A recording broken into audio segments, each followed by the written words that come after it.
Hello everyone and welcome to today's webinar, Keeping the Dialogue for TSMO Going, TSMO Program Plan Roundtable. My name is Neelu Parvinashtiani and I will help facilitate today's webinar. Today's webinar is sponsored by the Federal Highway Administration and hosted by the National Operations Center of Excellence, or NOCO. If you don't know already, NOCO offers a variety of resources to support the TSMO community. To help you learn more about our resources, I have shared a few useful links with you in this webinar. If you look at the bottom left side of your screen, you can see a link to NOCO Knowledge Center. So in our Knowledge Center, you can browse through an entire collection of TSMO resources. Also, we've shared with you the link to previous roundtable archive in the FHWA website, so the previous webinars recordings of this series. We also shared with you the link to subscribe to NOCO newsletter, so we have bi-weekly newsletters that go out to let you know about major TSMO announcements and other center activities, including webinars and resources. Also, feel free to subscribe and follow us on Twitter and on our YouTube channel for more webinar recordings and announcements. Let me cover a few logistics before I hand it off to Daniel Great, who will go through the agenda and our speakers for today. For this and every webinar, we will be recording the webinar, and the recording along with the presentation slides are available through the on-demand learning section of our website. We will have a question and answer session at the end of the webinar, so if you have any questions, we encourage all of you to enter them in the question pane here as they come to your mind. The questions will be read out loud at the end of the webinar, and our presenters will answer each question. So that is all I had, and with that, I would like to hand it over to Daniel to start us off with the webinar. Thank you. Daniel? All right. Thanks, Neelu. Good morning to some, good afternoon to others. I am Daniel Great with the Federal Highway Administration's Resource Center. I'm a member of the Operations Technical Service Team. We have a pretty packed agenda, so I'm going to go ahead and dive right into the roundtable by giving the introduction of the first speaker, Doug Tomlinson. Doug began working for the Pennsylvania Department of Transportation in 1994. His career has focused on various aspects of traffic operations and engineering, including work zone traffic control, traffic signals, traffic calming, incident management, ITS, and TSMO. He is currently the Chief of Traffic Operations with a focus on planning and operations. Doug was a 2008 graduate of the Operations Academy and was named the ITS Pennsylvania Person of the Year by the Pennsylvania chapter in 2013. With that, I'll hand it over to Doug.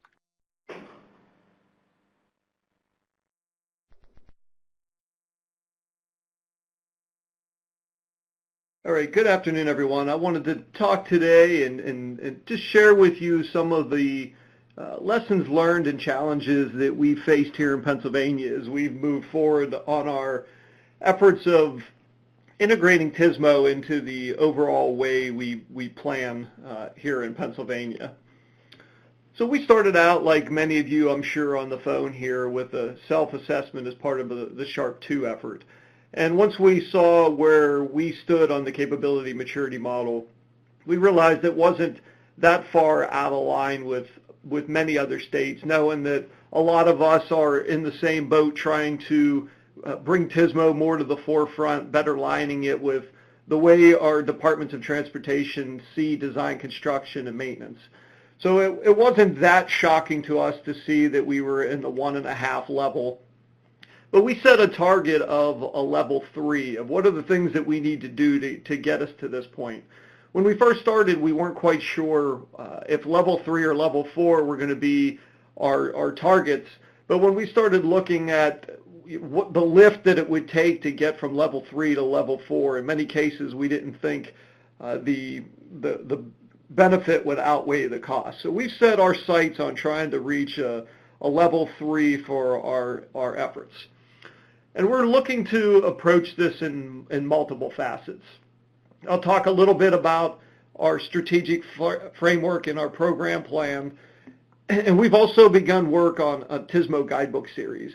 So as we look to elevate the level of TSMO in Pennsylvania, we realize we need to learn the lessons from the folks that have more ingrained themselves in the way we do business. There's design manuals indicating how you do certain types of things. And one of the leaders here at PennDOT has often used the example of, we focus on trying to get people to do the right thing when it comes to TSMO, and in many cases, folks are doing their own thing. And the example that it's related to is if you want to put in purple pavement, you can't put in purple pavement because there are design guidelines and criteria defining exactly how you do roadway design. So we're looking to develop a guidebook series for TSMO that makes it a lot clearer, a lot more obvious what are these things that we want to do to make TSMO part of our daily business. So we're doing our TSMO efforts focusing on the way we do traffic operations on a daily basis. We have 4 regional traffic management centers that cover the state 24/7, 365. And inside those regions, there's 11 districts and 23 planning partners. So to have TSMO be integrated into the overall planning process, it's a combination of all these folks getting together, understanding, buy-in, and supporting what it is we're trying to do. Without that, we realize that we're not going to be successful. So as we undertook our development of our strategic framework and our program plan, we met with groups of stakeholders in each of those 4 regions.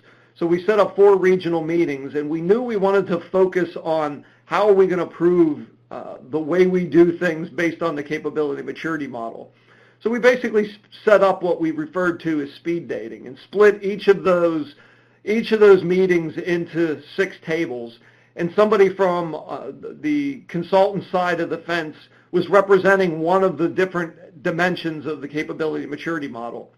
And we would go around the room in 20-minute increments, sitting with these 6 randomly selected groups of people. So in each of the 4 stakeholder workshops that we had, we talked about each one of the capability maturity model dimensions 6 times. So at the end of the day, we had 24 discussions on every piece of the capability model.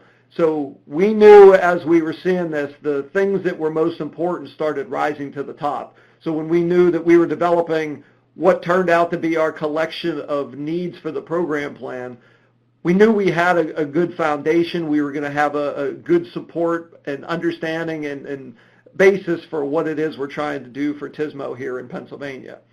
So from all of these workshops, we were able to develop this collection of needs, and then from the needs, being able to break it down into a collection of strategies and a collection of action items. So it was a really robust effort that allowed us to get great influence and input from stakeholders from around Pennsylvania. So our strategic framework focuses on, what exactly is it we're trying to do. And when we look at the national definition of TSMO, it's challenging because people read it and still don't know what it's truly saying to them. So we basically came up with our own purpose, wanted to come up with a clear vision of we're doing TSMO for the reason of making a less congested, more reliable network.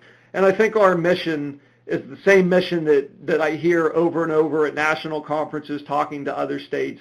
It's simply the movement of people and goods from point A to B. So we got all of this put together in a fashion to where we have a robust strategic framework and a robust program plan. Now we're going to undertake an effort to develop a schedule of what's it going to take to pull all these action items off. But I think one of the challenges that we faced over the years is how do we market the program? To get us to the level of design, construction, and maintenance and operations, we're going to have to sell TSMO, the concepts at TSMO, which is why we wanted to engage as many stakeholders as we can, knowing that if they don't buy into this, we're not going to be successful. Ultimately, they'll just agree and shake their head and then put the planning documents on the shelf, and that's the last thing that we are looking to do. So we know that the TSMO marketing is a critical piece.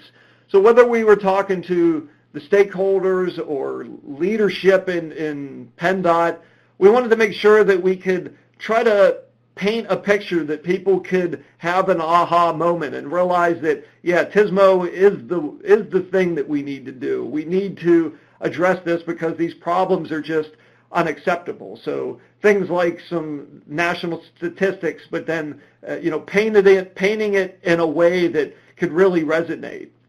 When we look at how PennDOT does strategic planning, we were able to analyze the document and try to point out that what we're doing is important and it's alluded to, but it's not upfront as it should be. And we really see the TSMO vision and mission as what the TSMO, or what the mission and the vision of the overall department should be. So we want to continue to stress that as PennDOT moves forth with updates of our overall strategic planning efforts. When we go around talking to folks, we'll often hear that, if you want to be successful, we got to get this to where the district executives that run each of our 11 districts are required to do something in the TSMO environment. So we pulled out the performance scorecard that each of our district executives are basically rated on, and there's a wide range of performance measures. None of them are focused on TSMO. So we've gotten the green light to develop TSMO performance measures that we can put on the scorecards of our district executives. And we're trying to work towards the idea of something along the lines of operational deficiency. Folks know what IRI is and structurally deficient bridges. We're trying to come up with something that could ring true for the TSMO perspective, and we got some good ideas of how an operationally deficient metric may work. So we're trying to calculate something along that line to get into our DE scorecards. We've stressed the idea that there are a lot of issues that we're causing ourselves. We're still continually doing work zones that could be done in different ways. True, it'll cost us more money up front, but can save us dramatic amounts of money on the back end. The question is it 1-to-1 or is it 4-to-1? The question often comes up that, yeah, you may have a work zone project that results in $10 million of user delay costs by the end of the project, but those aren't real tangible dollars. Our checking account isn't negative by 10 million as a result of this. So it's trying to find that happy balance of we're not going to likely spend $10 million to reduce $10 million in user delay costs, but maybe we can spend $2 or $2.5 million to do that, a 1-to-4 or 1-to-5 type of ratio. So these are the types of things that we're trying to do on the marketing perspective. In Pennsylvania, I'm sure as a lot of states where winter is an issue, there is a lot of effort when it comes to addressing winter storms. The first time snow falls, you'll see it on every news broadcast. Folks watching plow drivers drive up the road, somebody tightening the blade on a snow plow. And we basically get excited about every storm throughout the winter season, but we don't seem to have that same mindset on the self-inflicted delays that we cause due to work zones. So we put together a slide that basically depicts a stretch of a Friday afternoon during Winter Storm Jonas that was in Pennsylvania a pretty dramatic storm versus just a general Friday during a work zone on the same stretch of road. You can see that we're nearly 5 times the amount of delays in the work zone, but yet nobody is getting up in arms and worked up about it. So we're trying to change that mindset that delays due to work zones should be every bit of an importance to the department as a snow plowing operation. We've done some other activities where we look at what is going to happen, the idea of a predictive model before predictive models are really ready for prime time. Well, when you look at events like Thanksgiving, you can get pretty predictive. And we looked at some of our key spots across the state, and have identified areas where we really think we could tackle and make a big improvement. And this is an example of a stretch of road between the difference between 2012 and 2016 when we started our Thanksgiving effort. And even with an incident in the same period of time on the roadway, we did a much better job using alternate route travel times to get people off the road once the conditions started warranting it on a very acceptable alternate route that could increase times 30 to 45 minutes that we were able to detect. So to showing this to folks that TSMO does have a strong place and a lot of value if we do it effectively. The papal visit was a major event here in Pennsylvania, and this really focused on the communications aspect, the letting people understand what's going on ahead of time so they can make adjustments to their travel. And you can see the upper right and the bottom left pictures are basically typical Fridays, but then the Friday visit before the Pope where people were too scared to go to the area would have been basically the best possible time to drive through our Philadelphia region. So this is showing that there's a lot of aspects of TSMO, and the communicating of what we're trying to do is really vital to our success. And then we have some efforts that are well known nationally, but we can get better documentation. It's just the types of benefit cost ratios that you can see when it comes to making traffic signal improvements. And then overall, compared to traditional road capacity, the benefits of TSMO strategies far outweigh the benefit cost of trying to build your way out of congestion. So it's these types of tools that we're using as part of our marketing campaign, and we've been pretty successful of getting folks to understand that TSMO is the way we need to start thinking, and it's not just the thing that Doug's group pushes all the time. We routinely have folks getting in touch with us and wanting to be involved in seeing how TSMO can help us be more successful. So we talked about the structurally deficient and the winter and the safety and all the things where we're dedicating money specifically to it. But at the end of the day, we're trying to get that same piece of the funding pie chart to tackle congestion. So when you look at the overall project life cycle, this is how we've been showing people that you think of planning, design, construction, maintenance, and operations in a line, but by and large, operations has been an afterthought. The projects are decided. Folks in the district will be asked, is there anything you need? We may put up some cameras, some DMS, or some other types of devices. But I think people aren't really realizing that that's what we're doing, and we're starting to make a lot more progress to moving us to where we need to be. So I wanted to just end here with some early TSMO results. So of the efforts that we've done to date, I sat down the other day to try to think of, okay, well, where are the successes that we're starting to see from all the activities that we're doing? So I'm sure many states are in the same boat where your original round of ITS equipment is getting old and antiquated. A lot of our infrastructure is put in from the planning partners' planning efforts, not funded by central office.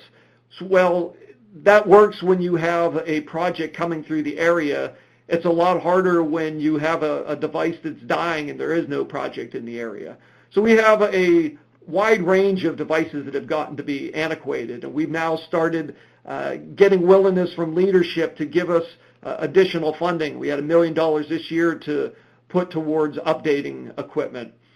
The consideration of these types of TSMO and ITS efforts as part of our interstate TIP.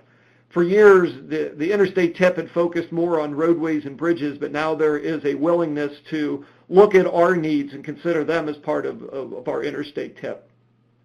I mentioned earlier where the desire to get a guidebook that lines up with what we have for designing and maintenance and other activities. There's great leadership support, a lot of anticipation for these guidebook series as we move forward. We have leadership interest and willingness now to develop a fiber deployment strategy of how are we going to deploy fiber, where are we going to deploy fiber as we do construction projects whether or not it's needed right now, putting conduit in if it isn't needed. We have folks in the planning side, both from the planning partners as well as planning in PennDOT, willing to incorporate TSMO into the various documents.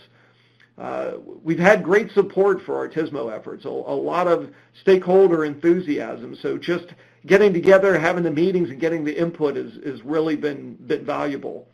We started developing performance measure reporting from all the wide-scale amount of data that we have. And we're seeing a lot of interest of using that data to make decisions, to move away from the anecdotal decision-making to using the data to really drive business.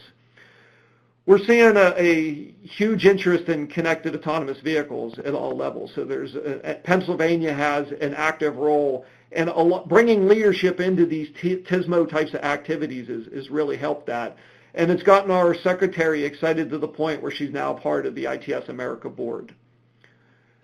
So that's what I wanted to share with you, just give you some ideas of the efforts that we're doing.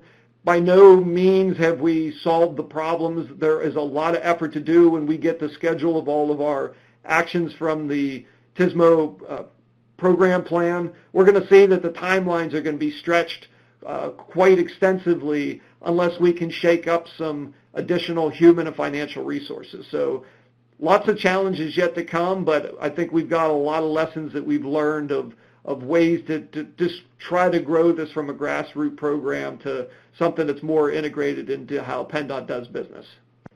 Thank you. Okay, thanks, Doug. I was about to make an announcement to have folks put questions into the chat pod. It looks like you guys are starting to do that. We're going to cover those at the end of the presentations. So with that, I'm going to go ahead and move on to the next speaker, Alex Wassman. Alex graduated from the University of Missouri-Columbia in December of 2006. He began his career at MoDOT 3 weeks later in January of 2007. Alex spent his first 5 years with the Roadway Design Department in St. Louis. He has spent the last 7 years working in traffic, ITS, and TSMO. In January of 2016, Alex began his current role as a traffic management and operations engineer, where he provides statewide support for ITS, TSMO, traffic management centers, and performance measures reporting. So with that, I'm going to go ahead and hand it over to Alex. Thanks, Daniel, and thank you for the opportunity to speak today about MoDOT's TSMO plan. Some of the other states I've spoken to about their progress in implementing a TSMO plan or program have been able to form new departments or reorganize existing departments, maybe hire some new people, and create a stable source of TSMO funding within the organization. The direction at MoDOT is more to work within our existing structure and funding levels, so hopefully this presentation will be useful to the states who are trying to achieve results without drastic business process changes. So I'll start out talking a bit about why we decided to create a plan, and then what the plan looks like, and then the current state of our progress in Missouri. First off, why create a TSMO plan? First off, just like Doug was talking about, and I think everybody will be kind of on the same page with this, the Capability Maturity Model Workshops, CMM, we started that process in 2013 and 2014. We did 3 different CMMs, with TSMO being the first one, and then work zones, and finally incident management. So we had 7 priority actions come from the assessment. One of the main ones was the creation of a statewide TSMO plan from which the regional plans could be developed.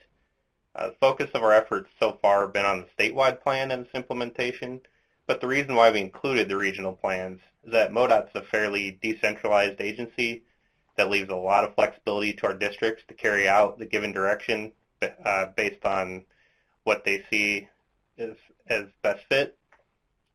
Our district's also vary wildly in size and population density, so a one-size-fits-all approach does not frequently work. The regional plans ensure that each district tailored actions specific to their region. For the MAP 21 PM3 performance measures and MODOT tracker, the types of things measured within these can most easily and cost-effectively be improved by TSMO strategies. We also have a quarterly performance measurement document and meeting called Tracker that includes one of its chapters titled Operate a Reliable and Convenient Transportation System, which is pretty much just another way of saying TSMO. So we track performance in order to enact improvements, and TSMO strategies are one path to that improvement.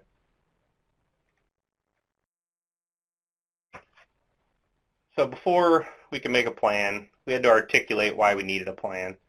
ODOT already had 3 transportation management centers and ITS devices installed all over the place. It seemed to many people within the organization that we were doing just fine. The CMM ranks organizational level of capability on a scale of 1 to 4, with 4 being the highest. And though MODOT was doing a great job with what staff and resources were available, our process is almost the definition of level 1, which is ad hoc and champion-driven. I think the realization that we were at a level 1 was an eye-opening moment to our leadership and set us on our current path. And what we're working towards is having an organized program that is integrated throughout the entire organization.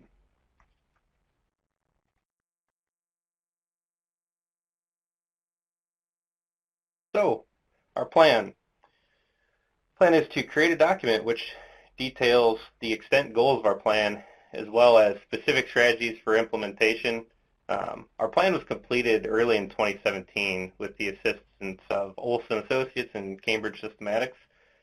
We understood that without this document, it would be difficult to make progress on the use of TSMO and to measure that progress. It's also much easier to spread the TSMO strategies throughout the organization, as well as partner organizations, when we have clearly defined plan and goals. In addition, there are still plenty of people who don't know what TSMO is. It's really hard to get TSMO projects approved for construction when the strategies and especially the value of those strategies are not widely known. With all this in mind, we created a plan that consists of 4 main sections with non-technical names, where we have been, where we are going, strategic planning, and looking ahead. So we started the process of writing a plan by defining the goals of the plan. These are pretty broad and general and be realized in more specific detail in the action matrices towards the end of the plan.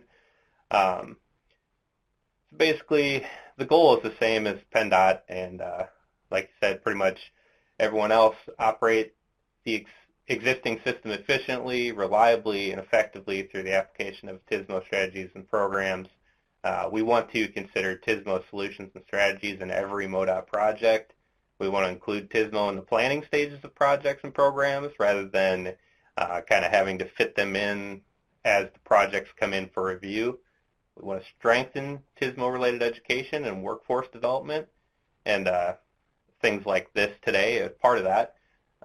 And then we want to document our progress towards meeting each goal and MODOT's tangible results.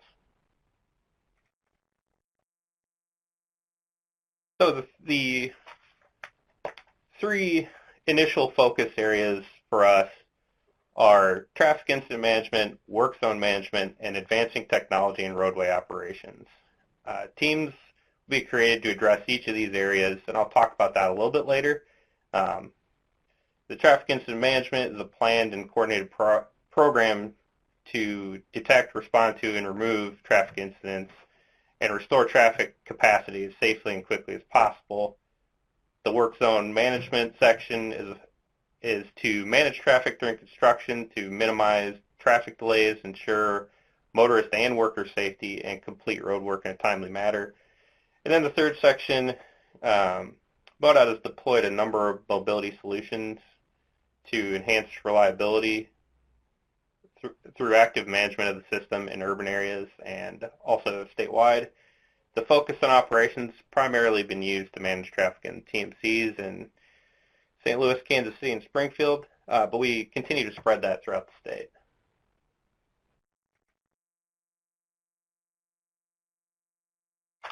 So traffic incident management, we have 4 categories for improvement. Get organized.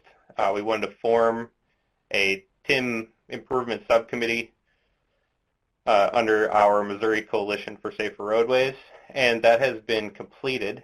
Next, we want to get trained, and this is providing TIM training to all Missouri State Highway Patrol and MoDOT team members who will be responding to traffic incidents. We've taken a pretty good chunk out of that, but I think our numbers are still somewhere in the 40% range. Improve on I-70 and I-44 first. Those are our 2 major trucking corridors that cross the entire state, basically. So we want to get better there first. That'll help economic development as well as just travel times that are on long-distance trips. And then improve MoDOT policies. We want to jointly review and revise any MoDOT TIM policies that can improve traffic incident clearance time. So we've done several things within that arena already. We have another big kind of statewide gathering coming up in a couple months. So we're making some progress on this. It's one of the first areas that we addressed before we even had a TSMO plan. The other 2 sections, we have the same 6 categories of where we want to improve. I won't go into these too much. I think they're pretty self-explanatory. The organization workforce, basically, we want to assess our staff capabilities of what we already have and also learn what needs we have for the future. And then the culture, we want to improve technical understanding and support to work on strategy as part of the TSMO program.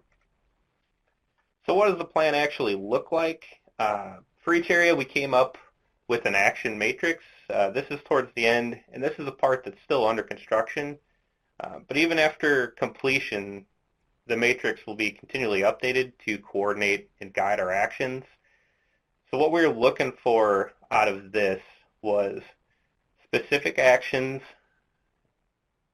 steps to complete the action, what kind of priority we have on that action, when we would like it completed, and then in order to be successful, we need to know what will success look like and who is going to be responsible for implementing that.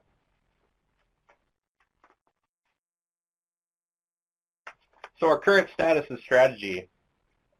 Our strategy for completing, implementing, and updating the plan started with building awareness of TSMO, what we're trying to do. We're first given the opportunity to present the plan to the executive management team. Without support, or at the very least, awareness from the top of the organization, it would be difficult to make progress. To their credit, they have supported us every step of the way. We were also given the opportunity to participate in the creation of the most recent LRTP, the Long Range Transportation Plan, and Asset Management Plans.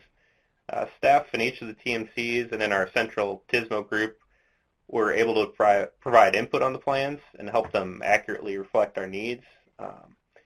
Asset management has always kind of been a struggle for us. It seems it's always easier to get money to build things than to maintain them.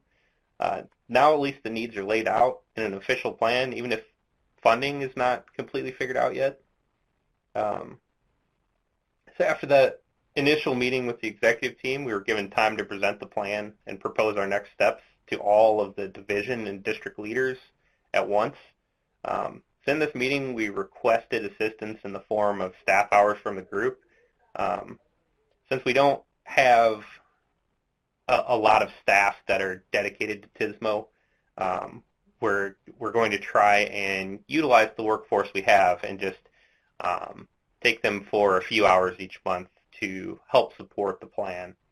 So with the support given by executive leadership. We had no trouble getting volunteers. And then finally, once we get all this done, we need people to be able to find it and see it and incorporate it into what we do as an organization. So ODOT has an online wiki-style policy guide called the EPG that includes guidance for the entire organization and our partners. It actually is on the public web, so anyone can look at it, and we frequently point contractors and consultants to it to show them different policy items. So our plan continues to develop. We want to include our progress in EPG to share our expectations, best practices, and some available strategies. So the 3 TSMO teams I talked about earlier, how we're going to keep this plan moving, and how we're going to make sure that it is applicable to what we're doing on a day-to-day basis, and keeps being viable long-term.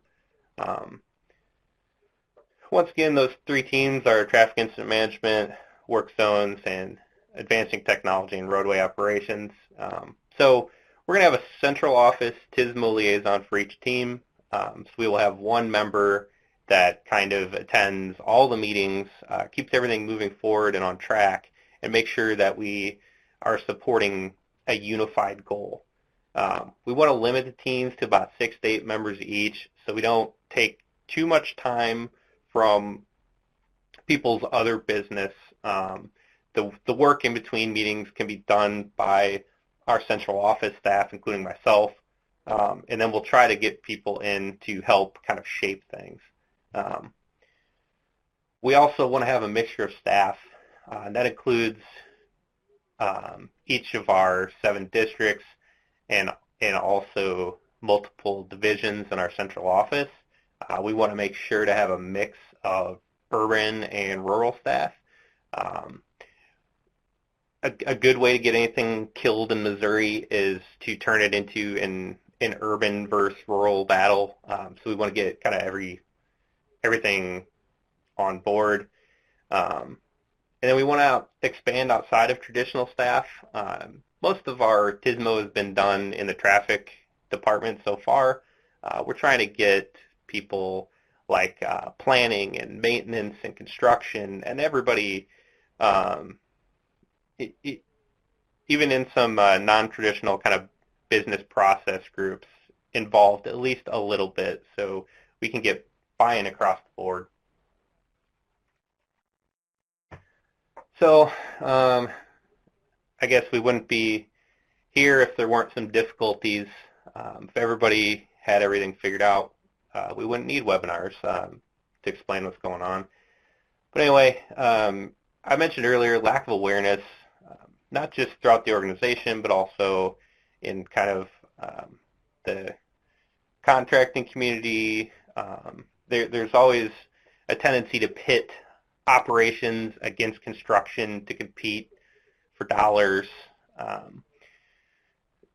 So we have inconsistent funding as well. We don't have the dedicated budget. We have our yearly baseline operating budget for the traffic management centers, but then we don't really have a dedicated pool of money for TSMO projects or for adding TSMO to other projects. So we kind of are in there fighting with everybody else to try and get things implemented. And we also have some outdated job titles and duties.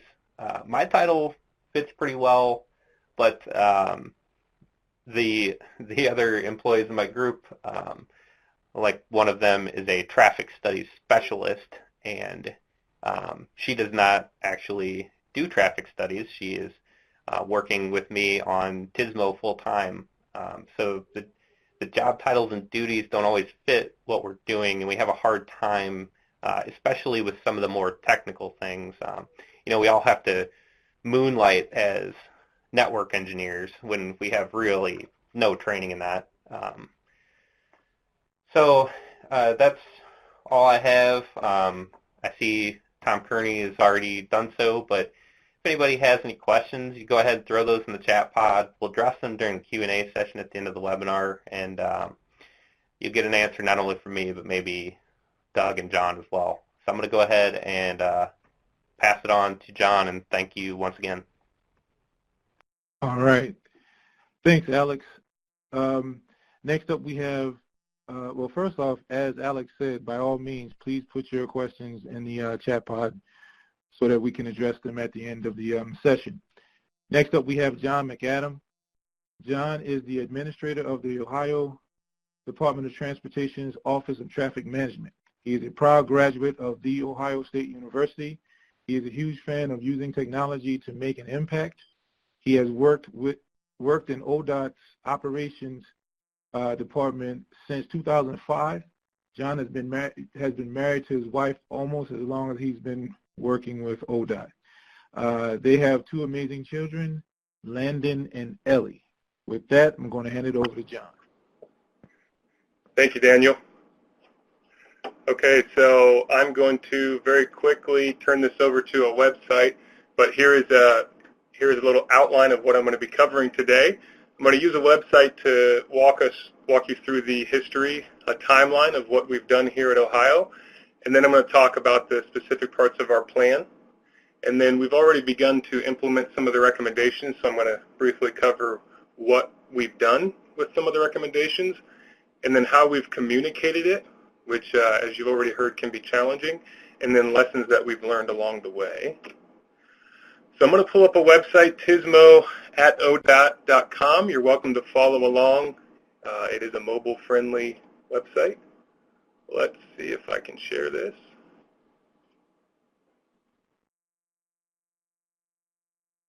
So hopefully you can see this website. So April 2013, we were awarded the Shark 2 grant.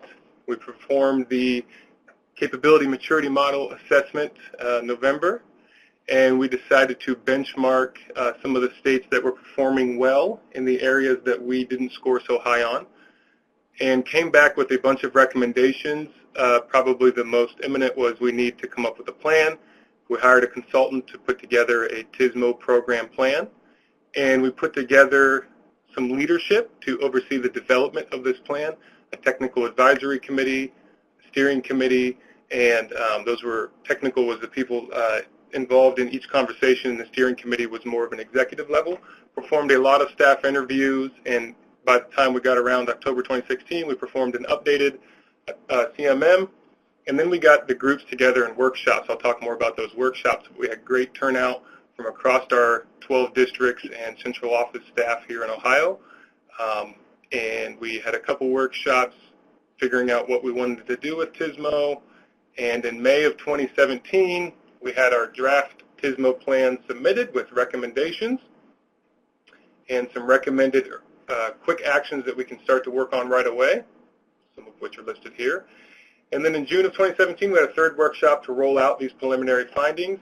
And then interestingly, we began to act pretty quickly on some of the recommendations. So in July, we formed the TSMO Council. This is a executive level, deputy director level. So half of our 12 district deputy directors are on this council, as well as many central office deputy directors from planning, engineering, operations. A lot of executives are on this council to oversee from a high level the priority that is given TSMO here at ODOT. We did a slight reorganization in our division of operations here in central office. I'll show that. We reclassed, along with our State Department of Administrative Services, we reclassed our TMC job classifications, which was a big win for us. We have one statewide traffic management center here out of Columbus, and they run the entire state, all 6 major metro regions. And in November 2017, we began external partner outreach to a lot of MPOs. And we also began implementing some of the recommendations on project level. We have a variable speed limit pilot. We added a whole new section to our planning scoping document, our project initiation package. And all of that happened before our final TSMO plan was released, which was January of this year. And then we've had, I won't go through all these, but we've had some ongoing successes this year.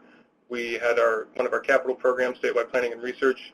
Their first priority for designating projects was that it supported the TSMO plan development.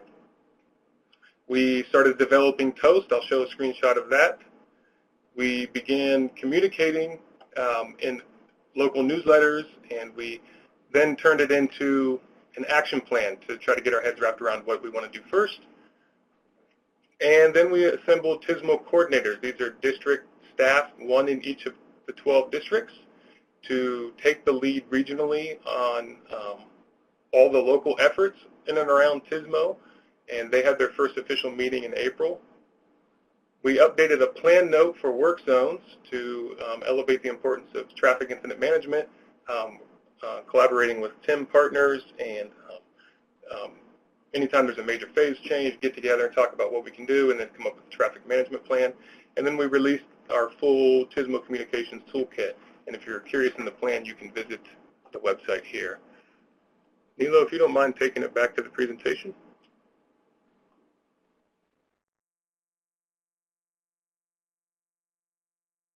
Okay.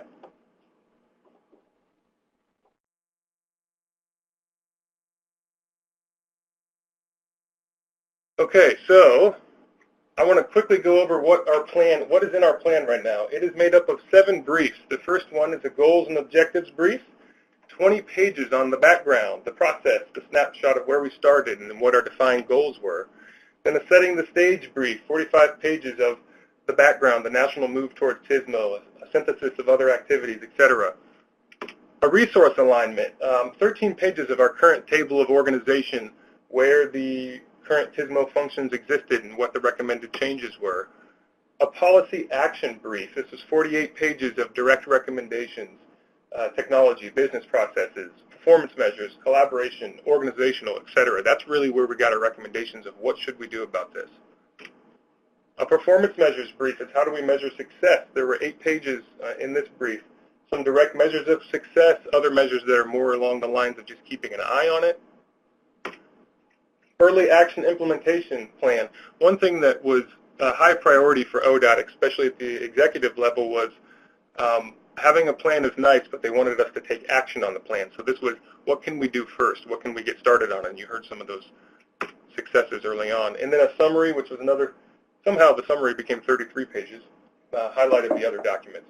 So 183 pages total in our plan. Okay, so what has ODOT done about it? So you heard me mention the TSMO Council. That was a big step. This put together a group of executives to keep tabs on all of the movement and make sure that the various actions were taking place. And they meet monthly, and like I said, that's a very executive, high-level group. The district TSMO coordinators were another huge success.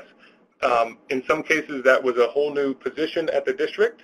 In most cases, that was a reassignment of duties, and then another position was posted underneath. And in a couple cases, it was just, here's a new hat for you to wear. And then we did reorganize Central Office Division of Operations. I will show that right now. So here is our Division of Operations here at Central Office before TSMO. And it's hard to see, but there's some dark boxes in maintenance, emergency operations, and traffic operations. So those 5 boxes were the previous offices before, and we created a new office called Traffic Management to kind of bring all of these together. So we brought in the emergency operations and traffic incident management folks. We brought in the entire TMC and performance measures group, and we brought in the weather management ARWIS duties. So all of those came into one office here. So it wasn't a drastic change, but just kind of realigning the core TSMO duties into one office. And then just some of the highlights, again, of things that came out as a result of this. This is a snapshot that I don't really expect you to read, but it's a whole new section called TSMO Considerations in our scoping document here at Ohio DOT for our projects. It's called our Project Initiation Package, a whole new TSMO sections of things to consider as you're scoping a project. Another thing that we have developed is a tool called TOAST, and it is to bring all of the data sources that could affect a project in and around the TSMO world. Let's rank our corridors, which ones are the most operationally sensitive. And there are many categories that go into this, and every year we'll have our first one come out in August. We're going to come out with a map or a hotspot list, similar to a safety list, and you will be able to look at your district and say, okay, what are my top 5 TOAST corridors? And then along with that document, we've come up with a list of recommended countermeasures depending on which category you rank high in. So TOAST was a pretty big win for our TSMO movement. We've also come up with a whole new construction plan note for traffic incident management during MOT projects, putting some responsibility on contractors, some on the district TSMO coordinators, and it really kind of holds us accountable to keeping traffic moving during work zone. And I mentioned one of our capital programs, Statewide Planning and Research. They sent out their call for applications earlier this year, and their first priority was projects that advance initiatives outlined in ODOT's TSMO plan. So that was a big win for us, and they awarded a lot of projects that helped elevate and push forward some of these TSMO initiatives. Okay, so I'm going to move on to the next section. How have we communicated TSMO? Not an easy task. We've gotten to the point where it's in our monthly newsletter here. We've had an Ask the Director kind of help us define TSMO. We've gone out and shared a bunch of one-pagers specific to each areas. Here's one sample for construction. We have made them for maintenance, for operations, for the planning folks. There's lots of different groups. We've sent out emails, department-wide, hey, here's what we're doing, here's why we're doing it. We have a video developed, which we're going to be uploading to our website here soon, but hey, here's kind of what we're doing. It's kind of targeted for internal audience. And part of the theme throughout all of these is TSMO is leveraging a lot of what we already do, just kind of a re-emphasis on operations, especially earlier in the development of projects. Okay, so now I'm going to move into probably the important section, the lessons learned. Here's a sneak peek at all the lessons learned I'm going to cover, one at a time. First of all, communication. Communicating often, and then, I guess, being tactful with your communications. One thing we took very serious was leveraging the familiar when we communicate. We started with ODOT's current mission statement, right? Providing easy movement of people and goods from place to place. We will take care of what we have. We kind of honed in on that take care of what we have section when we spoke to ODOT internal groups. We already say we're going to take care of what we have. That's asset management. And it looks like my animation's not working, but make our system work better. That's TSMO. We've had a big push for asset management, and now we're having a big push for making our system work better, which in turn, if you do both of those, it helps improve safety and enhance capacity. So leveraging the familiar with communications has helped. Also, executive buy-in helps. When your chief engineer invites you to these workshops, it turns out you get really good attendance, so that was very helpful. Also, vary the communications based on your audience. That has proven to be very successful for us. We've given a lot of presentations and met with a lot of groups, both as we developed the TSMO plan and as we've rolled it out. And here's a couple snapshots from some presentations we've given. How does this impact maintenance at a maintenance conference? How does this impact technology at a technology conference? The impact on the right-of-way association, right? So and those are just a few examples, but we've always had a section where we've tried to really drill down, how does this impact your day-to-day business? And we cannot over-communicate. So here is a rough timeline of the various groups that we have met with as we've rolled this out from 2016 to 2018. You can see there's traffic engineering groups, planning groups, ITE, right-of-way groups, construction, maintenance, APWA Snow Conference, leadership here at ODOT, traffic incident management groups. Lots of folks we've been communicating to TSMO about. Another lesson learned, workshops are nice. And if you ask for opinions, you will get opinions. We've gotten lots, and that is very helpful when you're developing this. Also, I've mentioned this once, but executive buy-in helps, especially for attendance of workshops. We got representation from every group within each district, construction, maintenance, and planning, to come to the workshops. One other lesson learned is to start with goals and objectives. Do not try to communicate about something you have not yet defined. We made the mistake of trying to communicate about TSMO and trying to create communication material before we even knew what we were doing, and it resulted in our consultant project manager saying basically this at one of our meetings. And I don't blame him. We did take a step back, though, and start with our goals and objectives. Again, involving leadership goes a long way. Leadership is good at making decisions, right? And so they set forth put a lot of things in motion that you saw that got done. Having their support and approval. And one thing they did early on is we didn't have we had those committees, but we didn't have one project manager for the development. We didn't have maybe one TSMO program manager or a TSMO plan project manager. Executives basically assigned one person to do that, and that after that point in time, it went a lot smoother. And it was not an executive that was the sole decision maker. Right? They handed it to a group that could actually move it forward, so they don't need to be involved day to day. Again, involving all groups is another lesson learned that was very key for us. At those district workshops, we had folks from construction, maintenance, and operations and planning all across the district staff.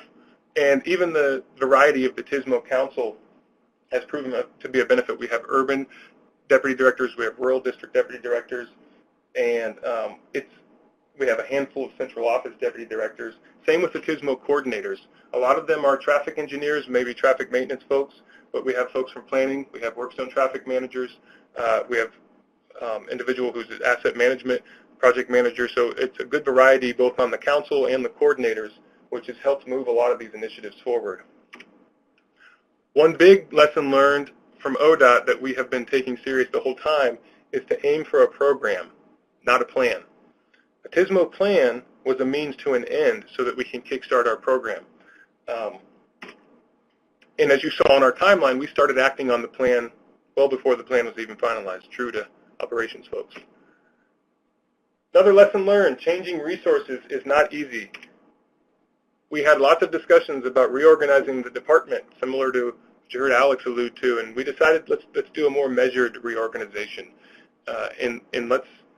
There was also the understanding through these conversations that many groups, almost every group within ODOT, can in one way support TSMO just by a slight tweak in the way that they do their daily tasks already. We don't need to make us a department of TSMO.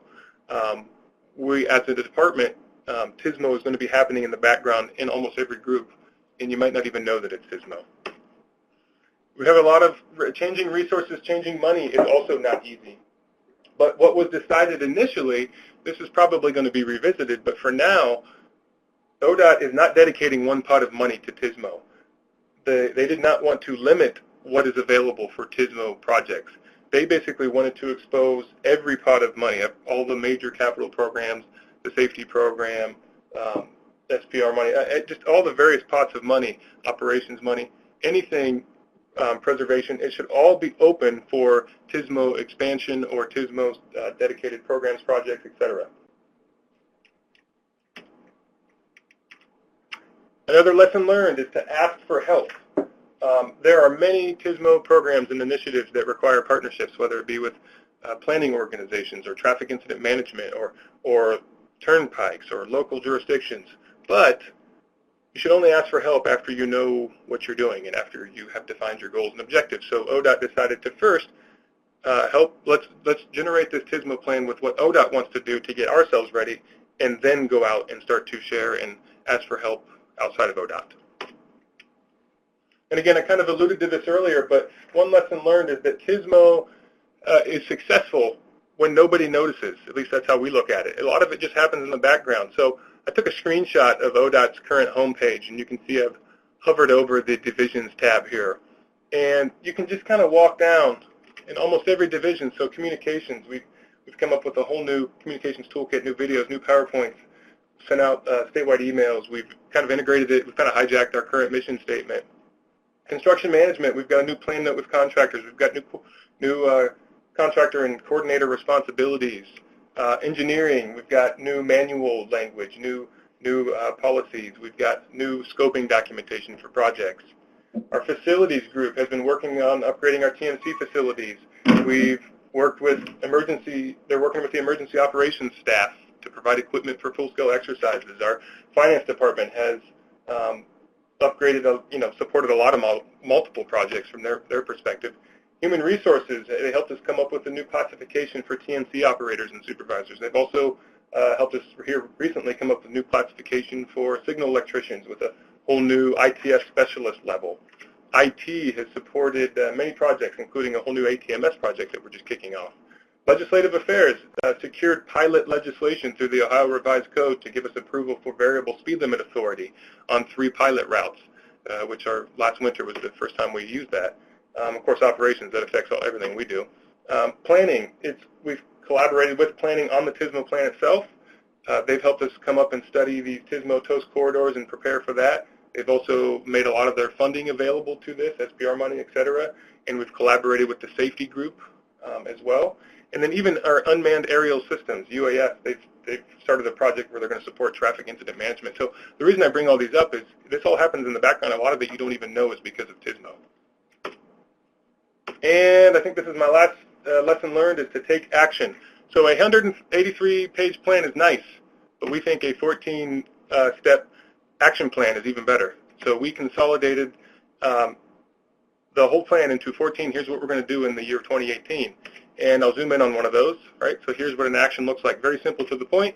Who's taking lead on that? Which coordinator is going to support those efforts? And which council member? And then also there's a target date and status. So that's very simple 2-page document. Again, to recap, there are all of the lessons learned. And I look forward to hearing the questions and the conversation that happens. Thank you for this opportunity.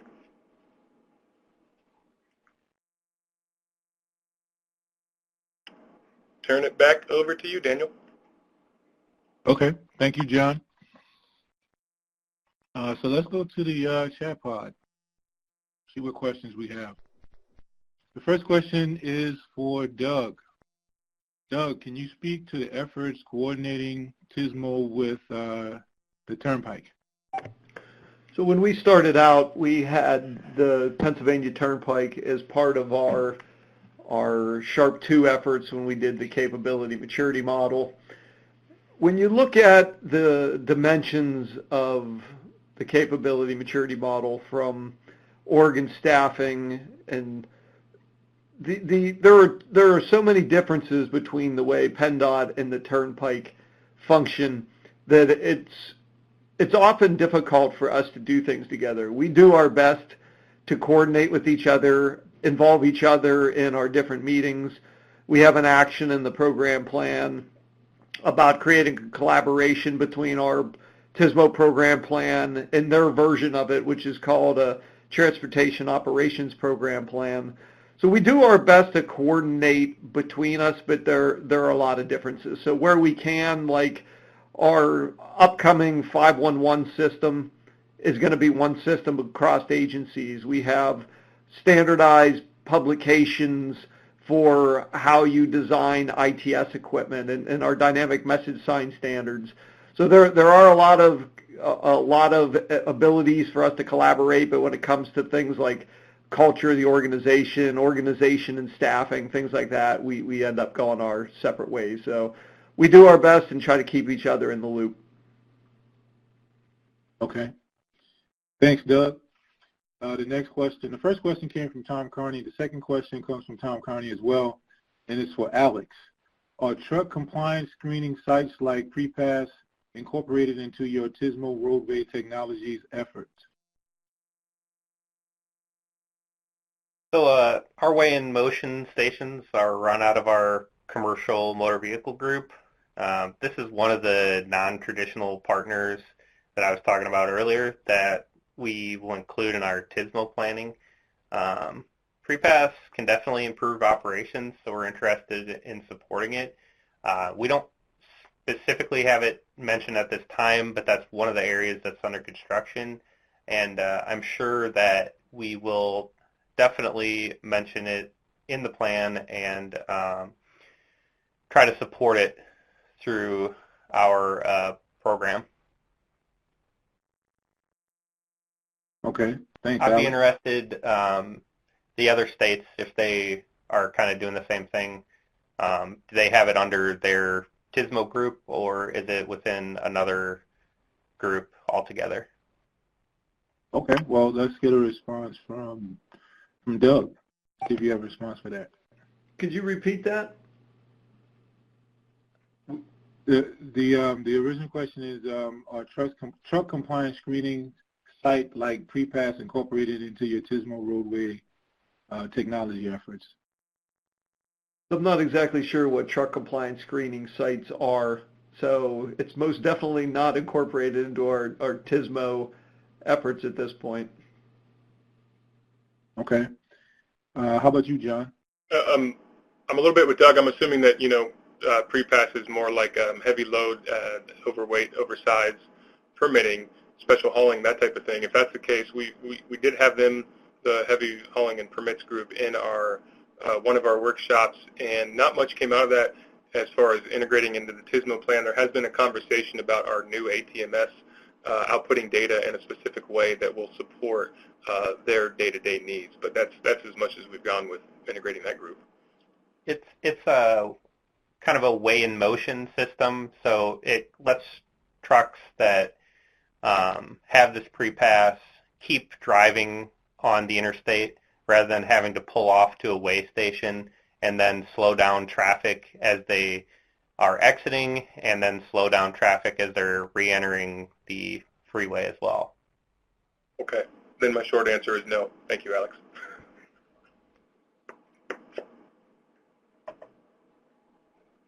All right. The next question will come from Lydia Warnick, and it's for Alex.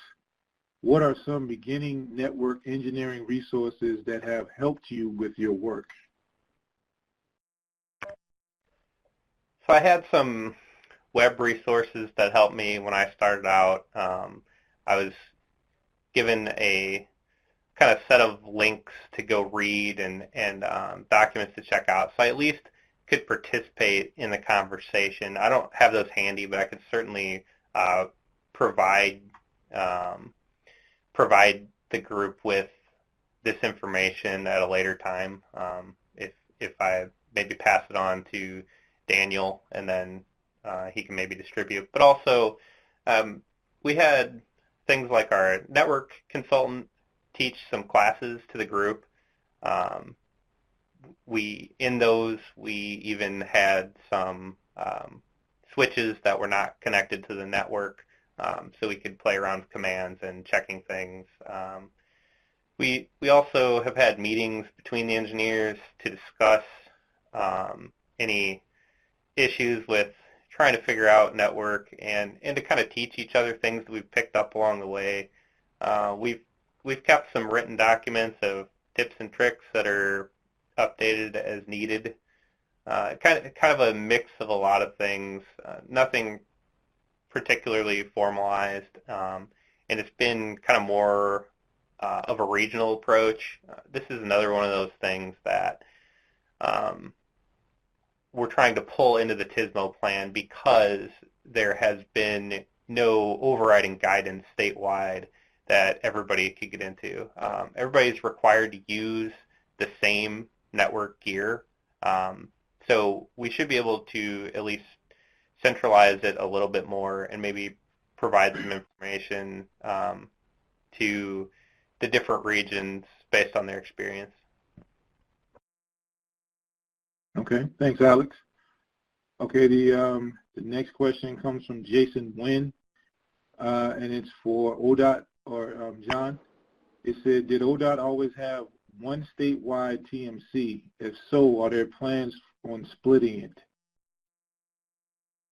So good question, Jason. No. When we started off with our regional freeway management systems, designing those back in the 90s, Artemis was the big one down in Cincinnati. There's TMC in Columbus, and then some other regional ones being planned. A lot of background there, but about 6 or 7 years ago, the decision was made to combine them into one statewide TMC, and there are no plans of splitting it. It is working very well for us. We are lucky in that our major urban areas have fairly homogeneous traffic patterns. We also have very good regional local relationships. Every new ODOT employee here at ODOT has to come through the statewide TMC, and we do a lot of meetings back and forth between our local districts. But we are toying with the idea of maybe on an emergency operations center scale, kind of beefing up district EOCs to provide backup support to the TMC as needed, but we do intend to keep one statewide TMC. Okay. Thanks, John. Next question comes from Tom Carney. This is also for John. Has the City of Columbus Smart Cities Initiative posed any special challenges in the TSMO arena? Very good question. Not really. In fact, we've been able to leverage a lot of those relationships. I would say the only potential overlap we've had with them is on the data front. So they are pushing out a lot of data warehouses and IDEs, this type of thing, to share all of their mobility data that they're collecting. We are doing similar things. We've had to carefully work with them on that. But for the most part, we haven't gotten much into the project level. There's a hard shoulder running project being planned in Columbus, but it does not interfere with any of their pilot projects that they're running. So good question, but no, not really. Thanks, John. The next question is also for you from Diane Patterson. How did you decide on which performance measures to use? Did you need to collect additional data, or did you use existing data sources? Another good question. So, Diane, I don't know if you're referring to performance measures just in general, the performance measures of our TSMO plan, or specifically for our TOAST tool, but it's pretty much the same data sets for both. So we decided on those. One of the deciding factors was the data that's available. So that kind of answers your second question. But what we found is some of the incident level data, if anybody's participated in the EDC4 traffic incident management project, we're participating in that as well. And what we found is that we can come up with secondary crashes, roadway clearance, and incident clearance on with very good detail on the routes that are TMC monitors, so basically the freeways. But anything outside of that, we've had to go to our state highway patrol partners, and we work with them on an upcoming change to the statewide crash reporting system called our OH1 system, and they're incorporating a secondary crash checkbox on there. So because eventually we'd like to take some of those performance measures beyond the routes that we monitor. Other than that, there are some that we would prefer higher resolution data on, but to get maybe a little bit better accuracy. But for the most part, we have the data we need to generate these performance measures. Okay, thanks, John. The next question is for all three of you guys, and we're going to start with Doug. The question is from Diane Patterson, and it says, or asks, can you speak to if or how transit and multimodal options are incorporated? And I'm assuming that means incorporated into your plans. So in our TSMO program plan, one of the things that we realized that we needed to do is to start defining some TSMO solutions. By and large, as I had said when I spoke, that with operations being an afterthought, a lot of times it's cameras, DMS, highway advisory radios, simple things that can be added on. So we've identified 20-odd different TSMO solutions and which type of congestion they can help be beneficial for. We have one on integrated corridor management, one on transit signal priority. We also did a lot of outreach to get the planning partners involved with this, knowing that a lot of the deployments of different activities, the funding is coming from those folks. So it was probably more highway focused than it was on transit multimodal, but we didn't leave it off, knowing that we're just in the infancy and we have a long way to go. So there's a lot of time to continue growing this as we move forward, but didn't want it to be so broad in the beginning that we didn't even know how to start. Okay, thanks, Doug. Let's get a response from Alex. The same question. Because a lot of the transit is localized in Missouri, we are more focused on putting that into our regional plans than our statewide. We kind of think that they're the experts on that, and we would like to kind of give them the flexibility to handle it kind of as they see fit. If they come back in the middle of crafting these and say, we would like statewide guidance, we want to standardize this, then I'd be happy to jump in. But for the time being, it seems like they would prefer to handle that more in a local area. As far as like rail and things like that, we have not really incorporated that into our TSMO work. That's kind of a special case that's handled in a specific department. If we see any benefit of doing so in the future, we'd be happy to add it, but right now it really has not been a focus. Okay, thanks, Alex. John, let's get a response from you. Very similar response to both Doug and Alex. It's not yet.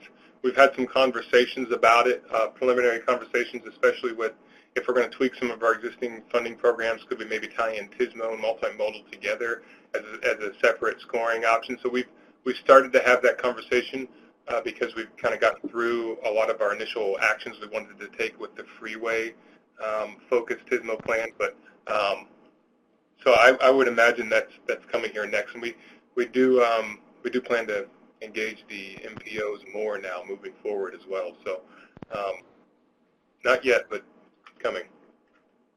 All right, thanks. The next is, I believe, a statement more so than a question from Tom Carney, where he mentions automated enforcement and truck parking spaces are emerging areas in the highway freight world, and he hates to think that these initiatives will fall outside of the TSMO scope. Just out of curiosity, is any of this, the automated enforcement or truck park spacing in terms of the freight world, is this something that has come up in the discussion with any of you guys? Let's start with Doug. So automated enforcement is being led out of our work zone area. So that'll be something that falls under the TSMO umbrella. When it comes to truck parking space, I mean, I just got back from a freight summit in eastern Pennsylvania on Thursday and Friday with representatives from all walks of this discussion. So to me, yeah, you could call it TSMO, but everything we do that is working to improve the roadway could technically be called TSMO, which I think was kind of mentioned as folks, have been saying in the presentations that all parts of the department have a flavor of TSMO in it. From a direct TSMO point of view, I think if we do a technology-based solution, that would be where the TSMO umbrella would cover it. But if we get to the point of talking about building parking, that's probably outside of it. So as you hear the perspective from the community as a whole, you'll hear everything from, okay, well, the private side should do it. Then the private side says the cost is not cost effective because it's too expensive, especially in urban areas, to purchase the land to actually do truck parking. The public side says, yeah, but we can barely afford the land to build salt sheds on it, especially in urban areas. And when you start breaking down the costs of what it costs to add the spaces needed, it's pretty extreme to build a parking area if you were going to build something that could allow 100 trucks in it. So, I mean, the truck parking need is a well-discussed topic, and I think it's broader than TSMO because it covers so many areas. Thanks, Doug. Alex, let's get a response from you in ODOT. Yeah, so I have definitely supported automated enforcement and truck parking solutions that have involved technology. I don't know about everybody else, but basically anything that involves technology is just called ITS and then sent to my office. So I have my hands in kind of all of that type of stuff.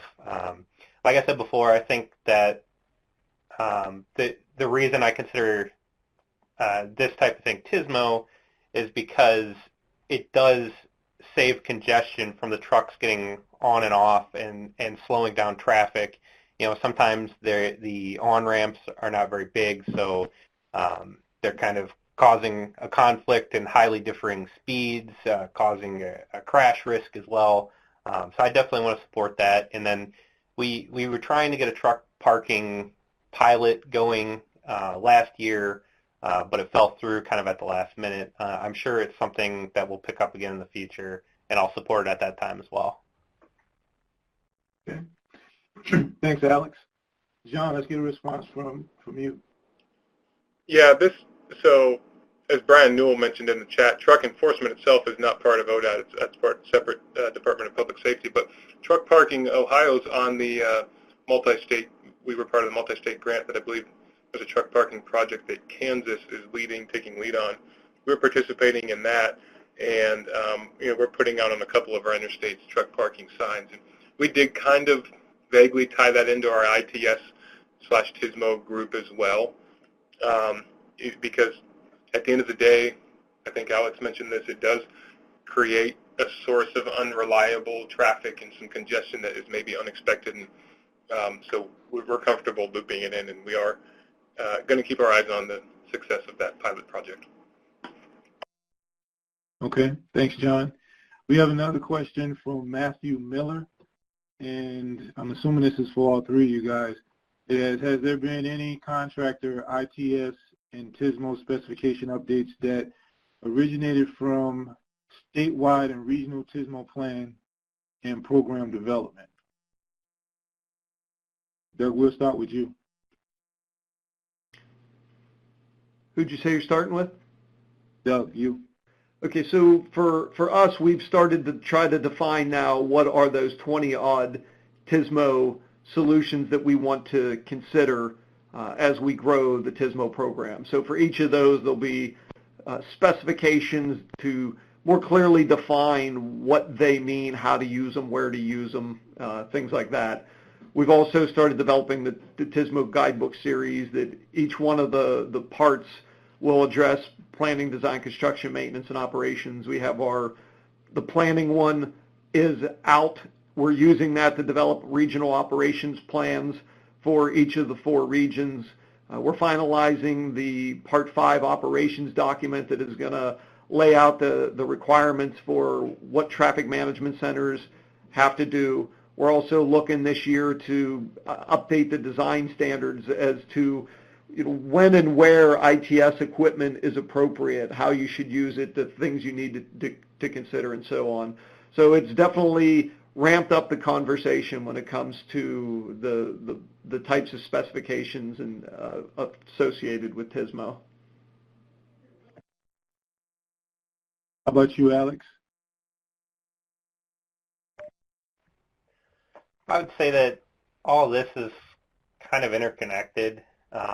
It's not directly that the TSMO plan led to an update of our spec book, but it's kind of indirectly, because as we're putting more focus on this and looking at the different types of devices and methods of construction that are going to go into the TSMO plan, we take a look at our specs and see that some of these are kind of out of date, and we go back and revise them at that time. So we haven't developed any new specs or anything like that, but we have updated some of our existing ones. And I mentioned in my presentation that we are in the process of updating our policy guide online to kind of include all our strategies and things like that. So it's not quite the same, but it is giving guidance on TSMO and kind of the installation of ITS. Okay. Thanks, Alex. How about you, John? Yeah, very similar answers. Again, there's some benefits to going third here, guys, but they're kind of ongoing efforts anyway. I would say maybe the only one new set of standards and specs that is just now getting in motion is for our RWIS weather stations. We've got a pretty robust set RWIS program here in Ohio, and we didn't have as detailed or as fully fleshed out standards and specs for the RWIS stations like we do for a lot of our ITS devices. So with the kind of reorganization where we brought the RWIS program, the weather management program, in here in our Office of Traffic Management, we've started to undertake that initiative. All right. Thanks, John. It looks as though you and Andy Thompson had an exchange already for his question. Tom Kearney gave the group kudos as he signed off. And Brian looks like he gave some information on the statement or question about truck enforcement.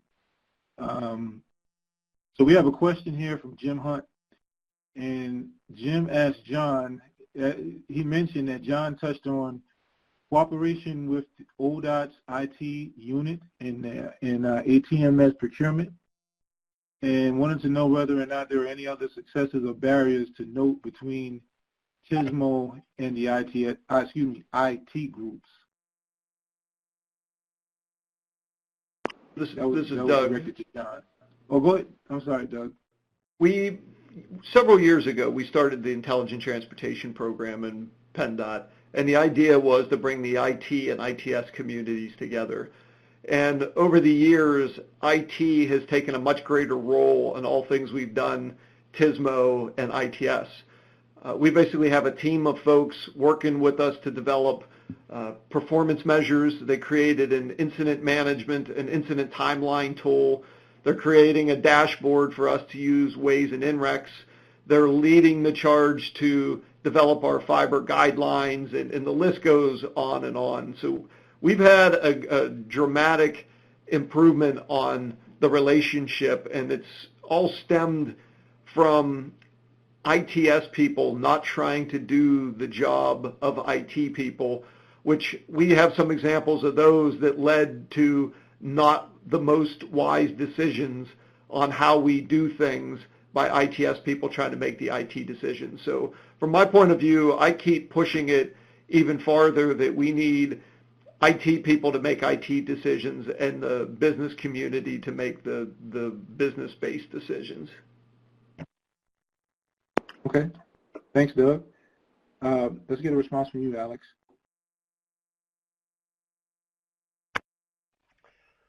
Oh boy, successes and barriers.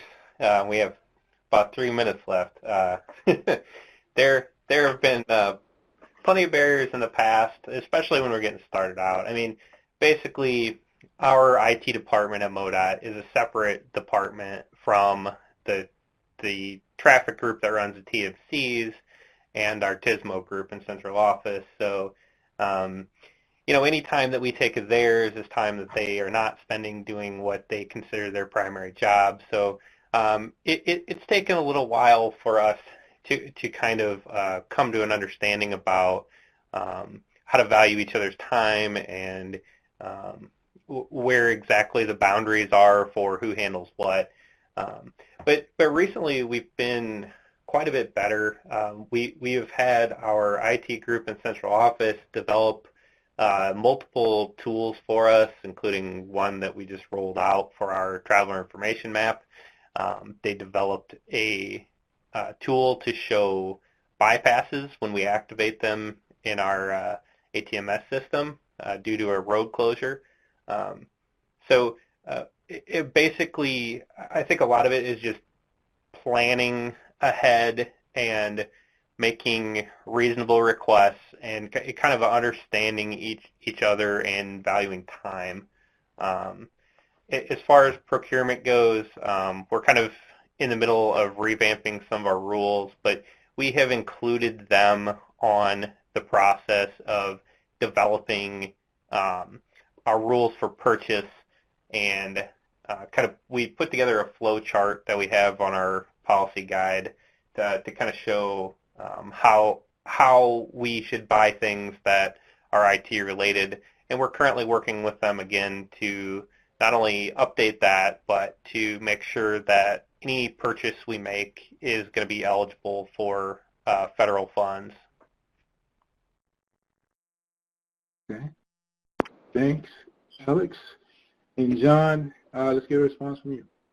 Yeah, so it's honestly been a bigger barrier / hurdle than it has a success, to be candid. I envy the situation that Doug alluded to there in Pennsylvania.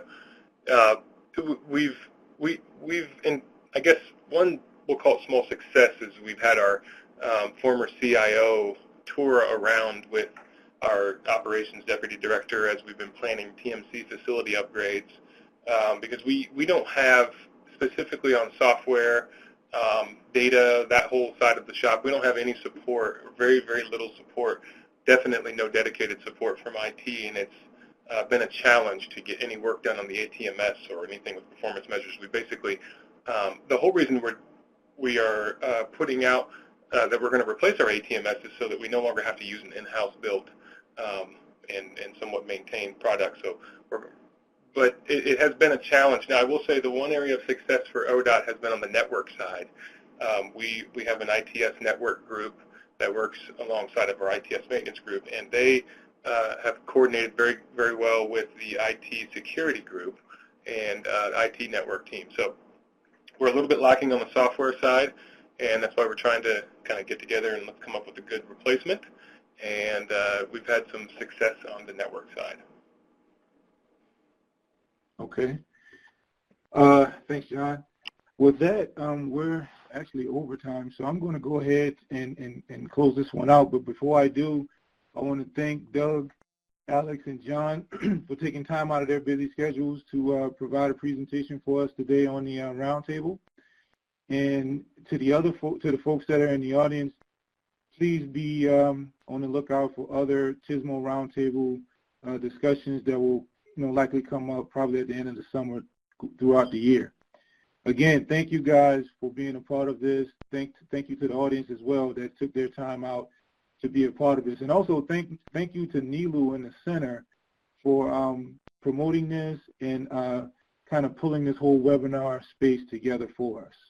So with that, I'm going to go ahead and close it out, and thanks again. Thanks, everyone.